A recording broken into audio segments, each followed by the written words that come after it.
Hello tout le monde, bienvenue au podcast Real Insiders. Le podcast qui donne la parole à celles et ceux qui façonnent l'immobilier d'aujourd'hui et de demain. Vous êtes prêts? Let's go! Ce podcast est parrainé par First Caution, la garantie de loyer sans dépôt. Je tenais à remercier Céline Frey et toute ses équipes pour leur confiance. First Caution est une entreprise qui parie sur l'avenir et qui parie sur les personnes passionnées par l'immobilier d'aujourd'hui et de demain, comme tous les insiders qui passent à travers ce micro. Si vous cherchez un partenaire visionnaire et aligné avec les enjeux de notre secteur, pensez à First Caution.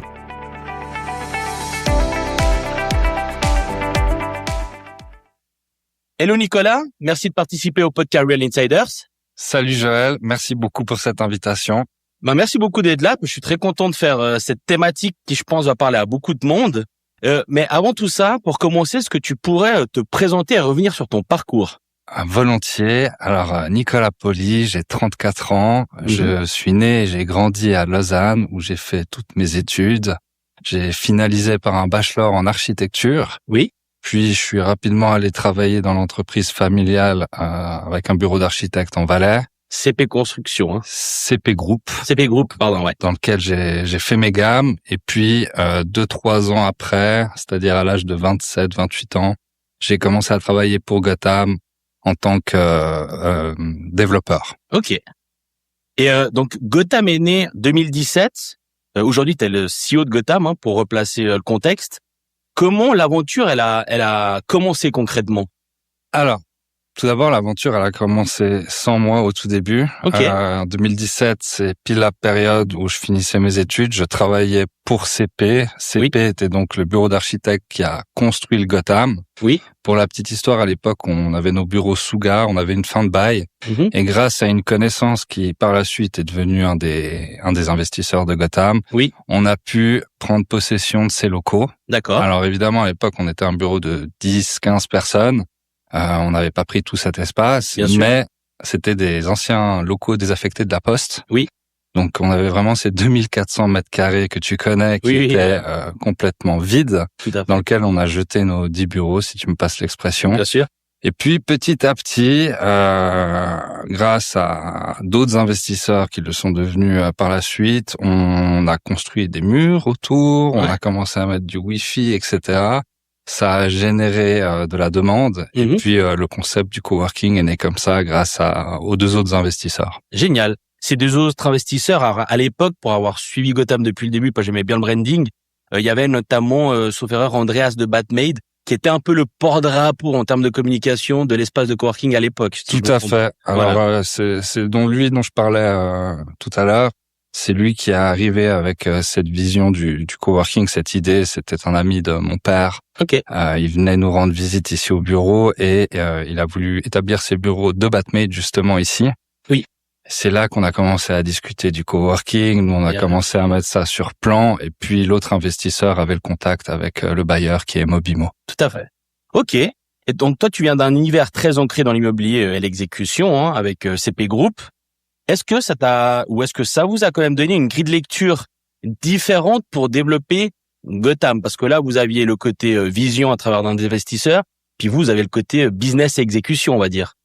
Alors, je dirais que ça nous a aidé à mettre en place de bonnes bases. Parce que venant de la construction, tu sais l'importance que c'est de respecter des plannings, de respecter des plans financiers, de rester réaliste et pas trop optimiste. Tout à fait. Donc, j'ai toujours conservé cette vision-là, cette base-là, ce qui m'a aidé dans le développement. On a fait des erreurs, comme tout le monde. Bien sûr, ça on en reviendra. On est revenu, en tout cas maintenant, ma politique, c'est celle-ci. Oui. De rester attaché à ces valeurs de base, de respecter les plans financiers et de pas aller plus vite que la musique. Tout à fait. Ça on en reviendra aussi avec notamment le use case de WeWork. Ça sera dans un deuxième temps. Pour quelqu'un qui est issu de l'immobilier, disons, traditionnel, hein, qui souhaiterait comprendre le modèle économique, comment toi tu expliquerais simplement le modèle économique d'un coworking comme celui de Gotham? Alors, je te dirais Gotham avec un grand G, n'est-ce pas? Parce que ça dépend forcément des espaces, c'est pas les mêmes modèles économiques pour l'ensemble de nos sites. Tout à fait. Je dirais que c'est un mélange de plusieurs modèles. Tu as un peu forcément le modèle de l'immobilier traditionnel où le bail reste le moteur, évidemment. Tu as un prix au mètre carré qui va définir le nombre de services que tu vas pouvoir faire et ton offre et ta demande. Autour de cela, on développe des services additionnels. On y reviendra aussi tout à l'heure, évidemment. Que ce soit de la restauration, l'événementiel, les domiciliations, la gestion quotidienne des clients. Un peu comme un hôtel sur certains axes, finalement. Ok. Donc, c'est vraiment un modèle économique où c'est du service, mais toujours ce qui compte, ça reste le prix au mètre carré versus le service que tu vends. C'est ça. Voilà. En gros, on va y revenir de toute façon. Mais beaucoup voient encore le coworking comme une sorte de modèle annexe, alors que la rentabilité repose souvent, tu viens de le dire, sur un mix pression des bureaux privés, des espaces flexibles, des salles de réunion, événements et services additionnels, comme du food ou de l'événementiel. Des études récentes montrent d'ailleurs que les bureaux privés restent quand même l'actif le plus rentable. C'est ce type d'opérateur qui est de coworking. Est-ce que c'est juste? Alors de nouveau, ça dépend pour quels espaces on parle. Ok. Alors, je dirais que oui, globalement, c'est juste. D'accord. Pourquoi? Parce que les bureaux fermés restent déjà un revenu fixe ou déjà où tu as un préavis, disons, plus long que pour une place en open space. Tout à fait. Donc, ça te permet de sécuriser un peu ton cash flow. Oui. Donc, évidemment, je trouve très important de garder une part de bureaux fermés dans tes coworking. Oui. À l'inverse, je pourrais te donner un exemple. Notre site de Crans-Montana, qui est beaucoup plus modeste. On a un open space qui peut accueillir 20 personnes avec 2 ou 3 petits bureaux. L'open space est rempli, les bureaux sont libres. Ok, ouais. Alors, ça dépend de la géolocalisation. Il y a une question sur le workation. Crans-Montana, Verbier, c'est beaucoup de clientèle aussi internationale.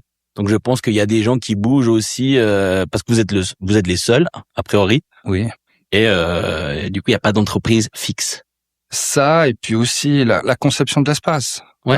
C'est-à-dire, à un moment donné, si tu as un petit open space, tu as envie qu'il soit vivant. Oui. Les gens n'ont pas forcément envie de venir dans un open space pour se terrer dans un petit bureau. Bien sûr. Ce que tu veux, c'est forcément des échanges, etc. Ok. Selon toi, quelle est aujourd'hui la plus grande idée reçue sur un coworking qui serait rentable? Probablement penser qu'il suffit de remplir des postes de travail pour être rentable, justement. Ok, ouais. Dans le sens que, avec des loyers élevés comme on peut avoir quand tu es situé au centre-ville, etc., il est difficile de proposer un espace qualitatif en se reposant uniquement sur la location des postes de travail. Tu dois ou on doit proposer des services, des événements et créer une communauté. Ok. Alors ça, c'est l'univers du branding et Gotham d'ailleurs est très bien brandé. Il y a des use cases. Alors beaucoup ont fermé aussi. On va pas se cacher. Beaucoup rencontrent des difficultés. J'ai aussi des insights. Alors je parle pas forcément de Gotham là pour le coup, mais il y a aussi le fameux use case WeWork. C'est le documentaire qui est sur Prime ou je sais plus où c'était. Le cas WeWork. Est-ce que toi tu l'as regardé? Est-ce qu'il t'a marqué? Et qu'est-ce que ça t'a inspiré finalement? Est-ce que tu as vu des limites? Alors je l'ai regardé évidemment. Ouais. Il est génial d'ailleurs. Je recommande à tous les auditeurs d'aller le voir parce que c'est un vrai use case entre croire qu'on est un gourou Facebook versus on fait de l'immobilier, les gars. Exact. Après, je me sentais pas forcément très proche de ce cas-là, dans le sens que on parle d'autres moyens, évidemment. Les États-Unis. C'est les États-Unis. Il y a une volonté d'une hypercroissance. On en parlait en off tout à l'heure. C'est presque une croissance immobilière maîtrisée, tu vois ce que je veux dire, où, ok, on vend un modèle avec un chiffre d'affaires, on ouvre un immeuble, on va lever des fonds pour en faire un deuxième, etc., sans se préoccuper nécessairement du site en lui-même. Ouais. Au singulier. Il levait presque plus une communauté que des murs. Parce qu'ils sont allés chercher un fonds saoudien, après SoftBank, les Japonais, et ils vendaient ça comme les gars, notre communauté, c'est une communauté de gens qui sont passionnés, puis on voit qu'en fait, ils faisaient du forcing, que le mec, c'était un gourou qui se prenait en jet alors qu'il prenait le côté green. Enfin, voilà, il y avait beaucoup de poudre aux yeux, alors au final, c'est 4 murs où il faut louer des bureaux. Exactement. Et rester concentré sur ton chiffre d'affaires et ce que tu dois faire à travers ces 4 murs. C'est pour ça que je me sens pas très concerné et pas proche de ce modèle-là. Ok. Intéressant. Et dans un modèle comme Gotham, où est-ce qu'elle se crée réellement cette marge? Parce que la force de Gotham va au-delà des bureaux, c'est le networking, c'est l'événement, etc. Où est-ce que c'est le plus rentable finalement? Où est-ce qu'on crée cette différence et cette marge qui fait que ça devient rentable et que c'est pas un WeWork? Alors, je pense que il faut surtout pas dépendre d'un seul levier. Et justement, quand tu travailles dans le coworking, à mon sens, il faut développer tout ce que tu peux développer. Je m'explique. La marge se construit donc sur plusieurs axes, autant sur les bureaux fermés dont on parlait, les open space, en diversifiant ton offre dans les open space. Tout à fait. Nous ici à Gotham que tu connais, on a des nomades 10, on a des nomades demi-journée, etc. Il faut vraiment, je pense, être flexible sur cette offre. Tu as les événements, mais tu as évidemment les événements internes, tu as les événements externes, tu as les événements organisés par Gotham, où on fait venir des conférenciers, etc. Tout à fait. Donc, ça aussi, c'est événement, ça veut dire beaucoup de choses. Oui, il y a du catering, il y a tout aussi dans les événements. Exactement. L'allocation des salles de réunion, autant aux internes qu'aux externes, évidemment. Aussi. Le food and beverage qui est lié à ça. Et puis, les services additionnels, comme par exemple, le projet de création d'une salle de podcast. Exactement, on a parlé ensemble. On a parlé en off, ouais. Les domiciliations, etc., Oui. etc. Donc c'est vraiment une somme de services additionnels qui font, c'est de la flexibilité max, quoi. Et puis il faut que tu ailles chercher de la marge où c'est possible. Exactement, parce qu'au bout d'un moment, la marge par rapport à la location de tes bureaux fermés, elle est inscrite. Tu sais le maximum que tu vas pouvoir faire. Tout à fait. Tu sais à peu près ton taux d'occupation dans l'espace, donc tu sais aussi le minimum que tu dois faire. Donc après, le surplus, il va être justement sur les services additionnels. Ok. Et tu parlais justement que le modèle entre Verbi ou Crans-Montana et Lausanne ou Martigny est différente. Quand tu analyses un espace, je sais que tu es en train de regarder aussi à gauche à droite. Je crois qu'il y avait eu ou il y a un projet de Genève, je sais plus trop, tu m'en rediras. Mais quels sont les 2 ou 3 indicateurs que tu regardes en priorité pour savoir si l'espace il est intéressant déjà? Alors, j'avais une question sur cette question. On parle d'espace vide ou d'espace de coworking déjà existant? Alors moi, je partirais. Ton modèle, c'est un modèle d'espace vide de base. Oui. On est d'accord? Oui, bien sûr. Vous, votre modèle, c'est on part sur du brut. Vu que vous êtes dans la construction et architecte, vous rasez et vous faites ça comme ça vous arrange. Idéalement, oui. Voilà. C'est pas un modèle Régus où il loue des espaces qui sont déjà prédéfinis, on va dire. Alors, on l'a déjà eu faire. Ok. Après, on essaye d'apporter la patte Gotham. On subdivise. On est architecte aussi, je le suis. Donc, évidemment, je transforme comme je peux les espaces. Mais c'est complètement différent quand tu as vraiment un espace brut, comme c'était le cas ici dans ces halles, qu'un espace comme au Flon, par exemple, où tu es déjà allé, où le bâtiment est un bâtiment Minergie relativement récent, avec des matériaux, je dirais, beaucoup plus nobles qu'ici. Oui. Donc, plus difficile à retransformer l'espace. Oui. Et ça donne moins de caractère aussi, parce qu'ici, tu as des hauts plafonds, c'est industriel. Et je pense que ça donne l'âme aussi au lieu. Alors que quand tu es dans du défini ou semi-brut, enfin, comme on veut, finalement, ça enlève un petit peu de charme à tout ça. Je sais pas si tu es d'accord avec moi, mais c'est l'impression que j'ai. Je suis complètement d'accord avec toi, à 100%. Ok. Et puis c'est donc ces 2-3 indicateurs. Est-ce que toi tu regardes ces indicateurs en priorité? Je sais qu'il y avait une idée de Genève à un moment donné, mais ça je l'avais entendu genre il y a 2-3 ans. J'étais même pas là. Il y avait plus qu'une idée. Alors déjà pour répondre à ta question, les indicateurs, j'essaye de chercher du rez-de-chaussée. Oui. Parce qu'en termes de visibilité, c'est extrêmement important. Tout à fait. J'essaye d'avoir une surface minimale de 1000 mètres carrés. Ok. Parce que d'après les modèles qu'on a construits, nos plans financiers, etc., on sait qu'on doit atteindre une certaine surface. Tout à fait. Je regarde évidemment les études de marché. Bien sûr. Où est-ce que tu es situé, etc. Zone de chalandise, est-ce qu'on est proche de la gare? Est-ce qu'on est proche de la gare? Est-ce que c'est bien desservi par les transports publics, etc. Les places de parking, si tu es dans une zone industrielle, les parkings à proximité, donc les parkings publics si tu es en plein centre-ville. Tout à fait. Tout ça font que ça rentre dans les critères. Exactement. Prix au mètre carré. Forcément. Le prix au mètre carré, c'est le nerf de la guerre. Et Gotham a un univers très fort, très identifiable. Est-ce que ce branding-là aide vraiment à mieux remplir, mieux fidéliser et mieux vendre un espace? Alors, je te remercie déjà, c'est gentil de le dire. Alors moi, je suis très Gotham, très animé, etc. Et il y a un côté très créatif, très archi finalement. Donc moi, je me projette bien dedans, mais peut-être que pour d'autres, c'est juste peut-être un peu trop créatif, on va dire, mais ça, c'est chacun ses goûts. Tout à fait. Je trouve que ça aide. Après, Merci. Écoute, je pense que le marketing, c'est super important pour des coworking.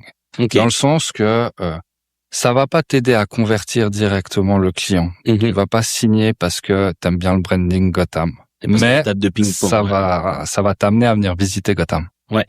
Donc ça fait partie du processus. Mhm. Et puis au-delà de ça, avec un bon marketing, tu crées aussi d'une certaine façon, tu viens de le dire, Bien t'étais sûr. attaché depuis le début à l'image Gotham, tu Mhm. nous suis, etc. Ça permet de créer une communauté aussi. Oui. Si tu l'animes comme il faut. Alors ça, c'est un vrai point parce que les gens ne savent pas forcément, mais il te faut du staff, il faut être staffé. Il y a de tout. Je pense qu'il y a des stagiaires pour une question de rentabilité, mais tu as aussi un responsable marketing, un responsable. Enfin voilà. Gotham, c'est combien de personnes en termes de staff? Alors ça a beaucoup évolué Ok. pendant les années. Avant Après, vous que- avez aussi suivi le Covid, donc je pense que Absolument. ça aide pas. Mais on y reviendra après. Il y a une question où justement je vais t'en parler. Je dirais qu'actuellement on est une douzaine. Ok. On est une douzaine avec donc moi, un CEO en dessous, un city manager, Mhm. parce qu'il y a le manager par site, Bien sûr. 2 event managers, un chef marketing, quelques stagiaires, un chef comptable évidemment, Tout à très important. Et voilà. Ok. Et vous vous êtes développé à Lausanne, mais aussi à Verbier, Crans-Montana et Martigny. Est-ce que ce modèle est facilement réplicable? Tu dois l'adapter. Absolument, ce modèle. Tu ne vas pas construire et prendre la même surface, évidemment, à Crans-Montana ou Verbier qu'à Lausanne où on a 2400 mètres carrés. Bien sûr, Il n'y a au pas Martigny assez même, de ouais. demandes. Mais au-delà de la surface, tu peux pas faire exactement le même modèle. Tu ne Ok. peux pas avoir le même ratio de bureaux fermés, d'open space, etc. Tu dois absolument t'adapter. Pour l'histoire, à Crans-Montana et à Verbier, j'ai essayé au début d'en faire des espaces autogérés. Ok. C'est-à-dire où vraiment on n'avait pas de personnel en haut, on a fait du branding Gotham avec Trois le confort, Selecta, etc. ouais. Voilà, En gros. c'est compliqué. Ok. Tu peux pas parce que tu perds l'âme Gotham, parce Ouais. que l'âme Gotham c'est aussi les services qu'on propose. Alors après il y a une question de rentabilité où c'est compliqué d'aller mettre un event manager à Verbier quand tu fais un événement par semaine. Oui. Ouais. Donc il y a Et encore un une jeu. saisonnalité en Il plus. y a une saisonnalité, etc. Donc, tu dois forcément t'adapter. Ok. Et alors ça, c'est pas dans les questions, mais ça me vient comme ça. Mais moi, Ouais. j'ai interviewé beaucoup de fonds immobiliers. En fait, pour un projet justement que j'avais d'un fonds qui discutait de bureaux où c'est des surfaces vacantes compliquées sur Genève, ils sont en train d'adapter ce type de modèle en amenant du service. Alors, ils en sont à la photocopieuse, à Internet et à 2-3 trucs. Est-ce que toi, ce service, en fait, tu le fais pour toi ou tu pourrais partager tes compétences envers un fonds immobilier ou des bailleurs qui seraient intéressés pour leur modèle à eux de générer ce même business model? C'est très intéressant, mais je t'en parle parce que j'ai aussi fait des fonds et je connais du monde où aujourd'hui les surfaces du bureau, des fois, c'est pas le plus évident. Mhm. Même des friches industrielles, c'est compliqué. Ce savoir-faire, il y en a quand même un. Je veux dire, on claque pas des doigts et puis les modèles sont rentables. Au contraire, je pense qu'il y en a plus qui souffrent que hyper rentables. Est-ce que ça, c'est des choses qui pourraient être intéressées?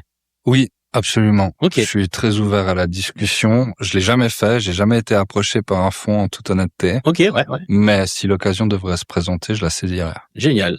Bah ça c'est intéressant. En fait, je pense à ça parce que je sais pas pourquoi, mais moi j'ai des tiroirs dans la tête si ça sort. Puis je me suis dit mais attends, McDonald's en fait c'est des propriétaires terriens. Avant d'avoir des McDo, c'est des franchisés.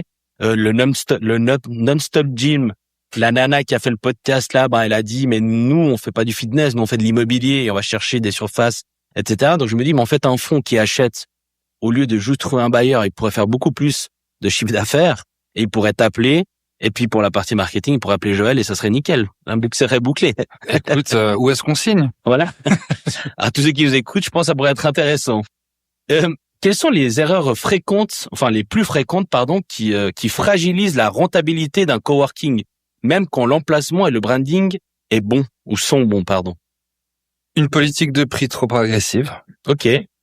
Un manque de services proposés, comme je viens de le dire. Une charge salariale trop élevée, par exemple. Ok. C'était le cas de Gotham au tout début. Ok. où on a mal réparti les secteurs avec les personnes en place. Je peux te donner un exemple. Peut-être qu'au début, quand tu lances ton coworking, tu n'as pas besoin tout de suite, suivant la taille évidemment, d'un comptable et d'un chef marketing à 100%. Ouais, tout à fait. Tu peux essayer d'optimiser, commencer piano avec quelqu'un à mi-temps et puis augmenter en fonction de la demande. Ok. Et typiquement comme un endroit comme Gotham ici, alors on va pas dire que les murs sont vétustes, c'est pas le cas, mais t'as aussi quand t'es dans du neuf pendant 5-10 ans, t'as pas de souci. Mais dans un espace de coworking comme celui-ci où je sais pas, t'as peut-être 200, 300, 400 personnes jour, j'en ai aucune idée. Bah t'as une poignée qui pète, t'as les chiottes qui cassent, t'as X, Y, Z. Ça tu dois l'intégrer dans les infrastructures. Est-ce que ça peut fragiliser un business plan? La clim trop chaude, tu vois, des trucs, enfin, la clim trop froide, pardon.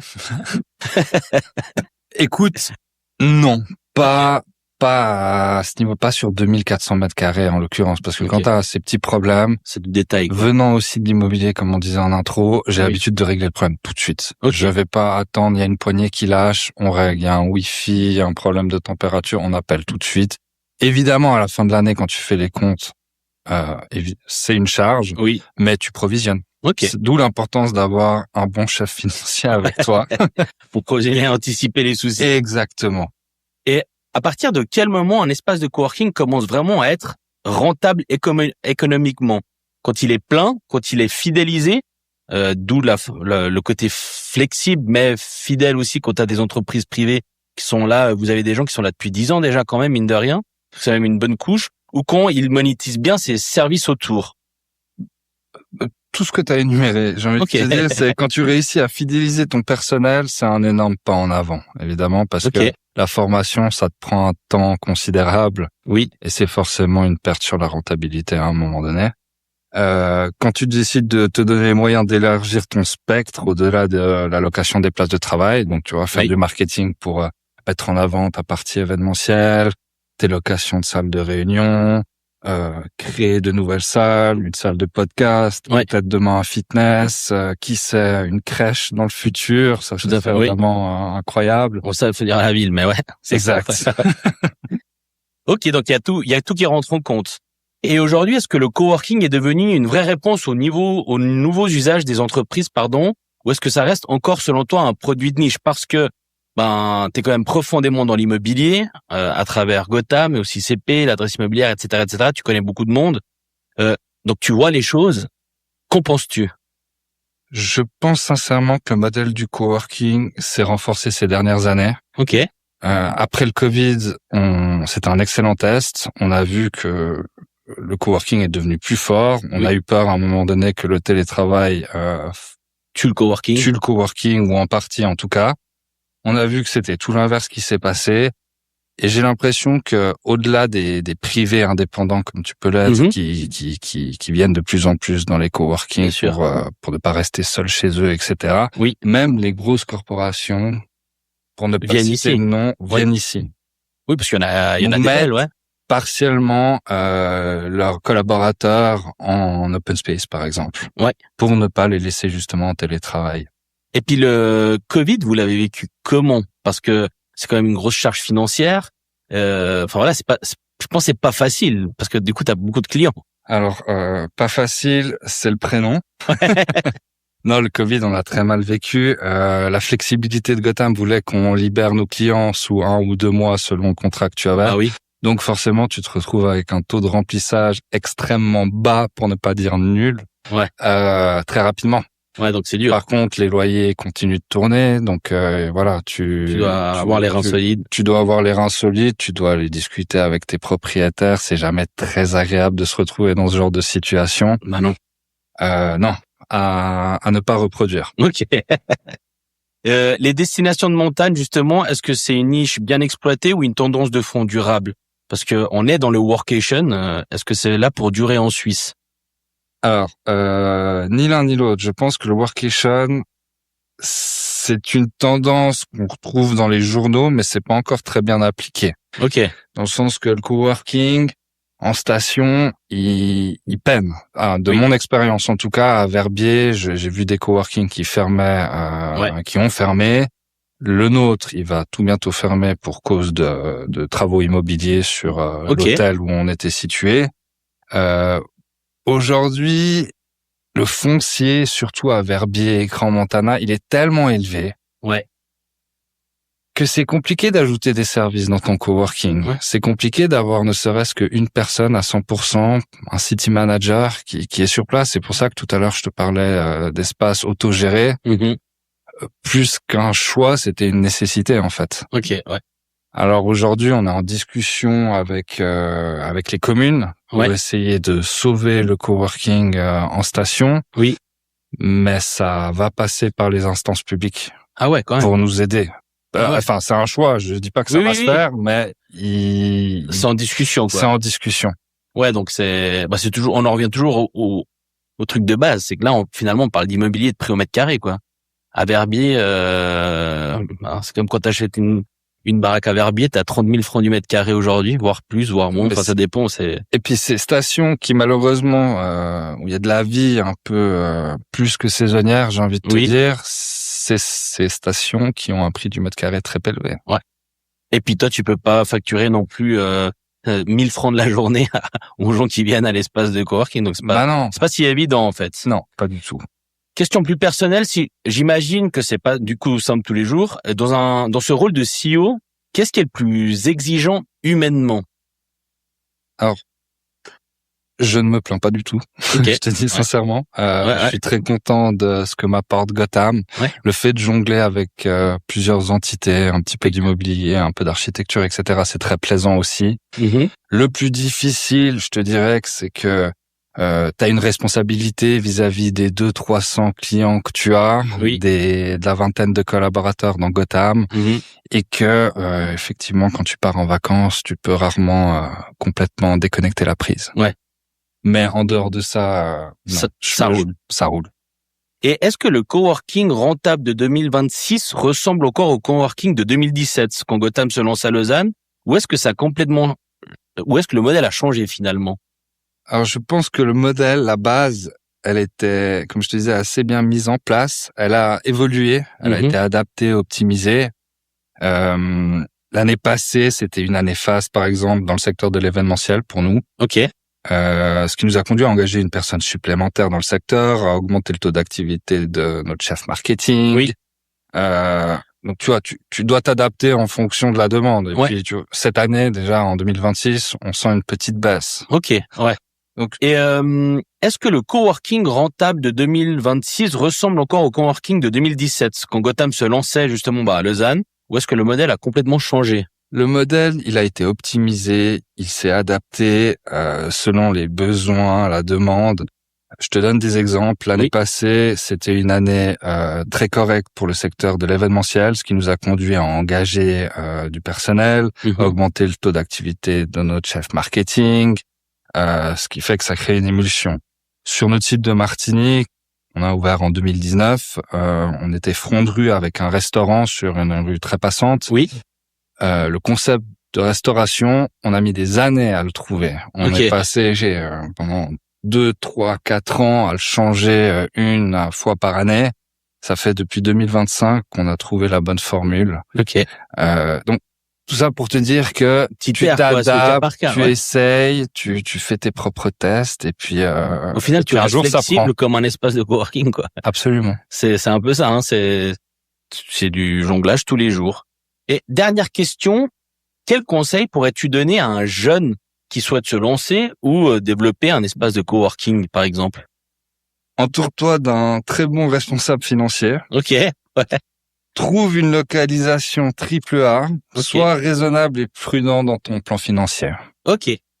Ça, c'est vraiment les indicateurs clés pour réussir dans le coworking, quoi. C'est mes 3 petits conseils. Génial. Sinon, tu peux m'appeler. Génial. Bah, écoute, Nicolas, merci beaucoup. Je pense qu'on refera le point d'ici quelques années parce que vous avez quelques projets aussi en cours. Merci beaucoup d'avoir participé au podcast. Merci à toi, sincèrement. Et à tout bientôt. À bientôt. Ce podcast est parrainé par First Caution, la garantie de loyer sans dépôt. Je tenais à remercier Céline Frey et toute ses équipes pour leur confiance. First Caution est une entreprise qui parie sur l'avenir et qui parie sur les personnes passionnées par l'immobilier d'aujourd'hui et de demain. comme tous les insiders qui passent à travers ce micro. Si vous cherchez un partenaire visionnaire et aligné avec les enjeux de notre secteur, pensez à First Caution.